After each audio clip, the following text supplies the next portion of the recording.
मेरी मालकिन को मुझसे प्यार हो गया था। मैं उनके घर में एक मामूली सा ड्राइवर था। मैं अपने मालिक को धोखा नहीं देना चाहता था। मेरी मालकिन मुझसे लगभग 8 साल बड़ी थी। मैं देखने में बहुत ही हैंडसम था, लेकिन फिर भी मैं उनके घर का एक नौकर ही तो था। मैं ज़्यादा पढ़ा लिखा भी नहीं था। मैंने किसी तरीके से 12th कंप्लीट करी थी। मेरी मालकिन आते जाते मुझे छेड़ती रहती थी ताकि मैं उनकी तरफ आकर्षित हो जाऊं, लेकिन मेरे मालिक के होते हुए ऐसा नहीं हो सकता था और मैं अपने मालिक के साथ ऐसा भी नहीं कर सकता था। मेरे मालिक एक बहुत अच्छे इंसान थे जो अपने नौकरों का बहुत ध्यान दिया करती थी। अगर किसी भी नौकर को मदद चाहिए होती थी तो मालिक तुरंत तैयार हो जाते थे। तो इस तरीके के मालिक को कौन धोखा देना चाहेगा। एक दिन अचानक मेरे मालिक गायब हो गए और मेरी मालकिन ने कहा कि उनका किसी और के साथ चक्कर था, इसलिए वो उसके साथ भाग गए हैं।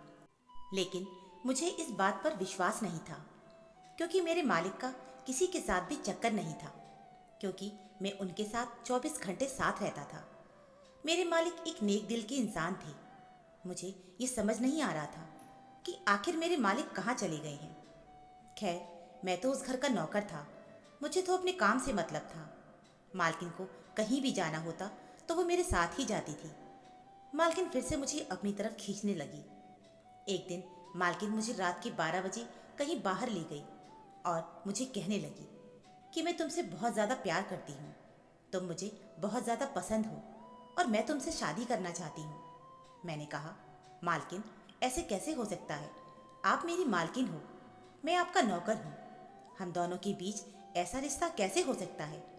हम लोग समाज को क्या जवाब देंगे कि मालिक के जाने के बाद मैंने उनकी बीवी पर गलत नज़र डाला? मैं इतना गलत काम नहीं कर सकता हूँ और मेरे से होगा भी नहीं। मालिक किसी भी दिन वापस आ जाएंगे तो मैं उनको क्या जवाब दूंगा? मेरी मालकिन कहने लगी, ठीक है, तुम मुझसे शादी मत करो, लेकिन मेरे साथ रिश्ता तो रख सकते हो ना। मुझे कुछ समझ नहीं आ रहा था कि मैं मालकिन को क्या जवाब दूं। मैं बहुत ही कश्मकश में था। मैंने अपनी मालकिन को हाँ कर दिया कि मैं आपसे रिश्ता ज़रूर रखूंगा, लेकिन आपसे शादी नहीं करूंगा। उस दिन से मैं मालकिन के साथ ही रहने लगा था और मालकिन के कमरे में ही सोता था। अब मैं घर के और कोई काम नहीं करता था, बस मालकिन को जहाँ जाना होता था वहाँ पर पहुँचा देता था और हमेशा मालकिन के साथ ही रहता था। एक दिन जब मैं मालकिन के साथ सो रहा था तो मुझे कमरे से आवाज़ आने लगी, जैसे कि कुछ हिल रहा हो और कोई मदद के लिए पुकार रहा हो।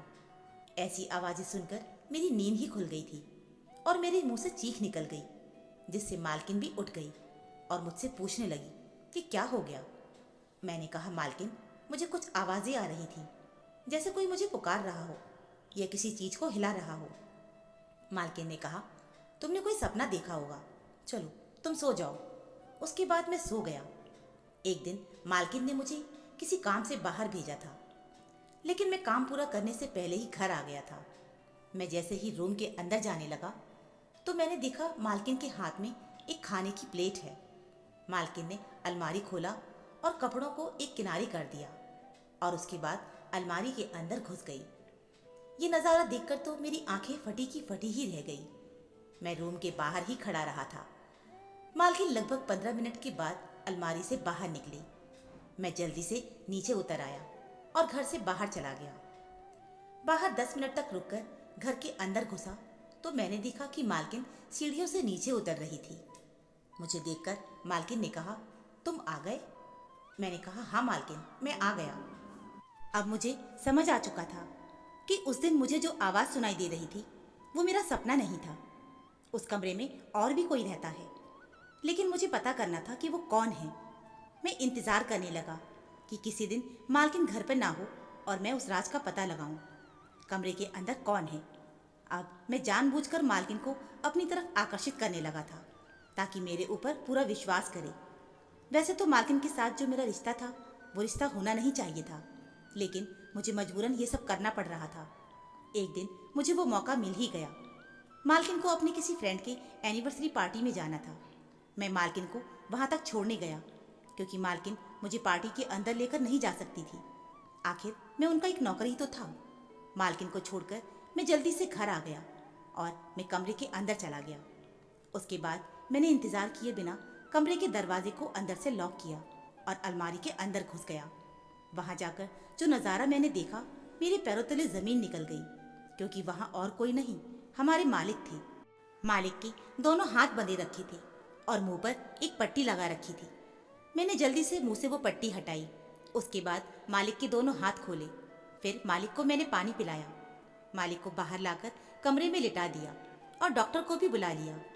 डॉक्टर ने मालिक का इलाज किया। उसके बाद मालिक ने मुझे सब कुछ बताया। मालिक कहने लगे, मेरी बीवी तुम्हारी तरफ आकर्षित होने लगी थी, तुमसे शादी करना चाहती थी, लेकिन मेरी दौलत को भी छोड़ना नहीं चाह रही थी। जब मुझे अपनी बीवी के बारे में ये सब पता चला, तब मैंने उसे कहा कि तुझे अगर उससे शादी करनी है तो पहले मुझसे तलाक ले ले, मेरी जायदाद में से तुझे कुछ नहीं मिलेगा। उसने मेरी हाँ में हाँ मिला दिया, लेकिन उसके शैतानी दिमाग में कुछ और ही चल रहा था। उसने मेरे खाने में कुछ नशीली दवाई मिलाकर मेरे दोनों हाथ बांधकर इस अलमारी के अंदर मुझे कैद करके रखा था। वो औरत मुझे तब तक ही जिंदा रखती जब तक मैं अपनी जायदाद उसके नाम ना कर देता। इसलिए मैं अपनी जायदाद उसके नाम नहीं कर रहा था और भगवान से दुआएं मांग रहा था कि हे भगवान, मेरे पास किसी को भेज दो। मैंने मालिक को बताया। मालिक, मुझे भी मालकिन के ऊपर शक हो रहा था कि गायब होने के पीछे ज़रूर मालकिन का ही हाथ है। इसलिए मैंने उनसे रिश्ता रखा और आपके बारे में पता करने लगा कि कुछ ना कुछ तो ज़रूर पता चलेगा। उसके बाद मालिक ने पुलिस को बुलाया और मालकिन को गिरफ्तार करवाया। अब मालकिन सलाखों के पीछे है। बुरे काम का बुरा नतीजा होता है। मालिक ने मुझे मेरी ईमानदारी का तोहफा दिया। अपने ऑफिस में एक अच्छी पोस्ट पर मुझे जॉब दे दिया। मैंने मालिक को कहा, मालिक, मैं आपका ये एहसान कभी नहीं भूलूंगा। मालिक ने कहा, जो तुमने मेरे लिए किया है उसके सामने तो ये कुछ भी नहीं है। तो दोस्तों, उम्मीद है आपको हमारी ये कहानी ज़रूर पसंद आई होगी। कहानी अच्छी लगी हो तो प्लीज़ वीडियो को लाइक और चैनल को सब्सक्राइब ज़रूर कर लीजिएगा। मिलते हैं फिर एक नई कहानी के साथ। कहानी सुनने के लिए आप सभी का बहुत बहुत धन्यवाद।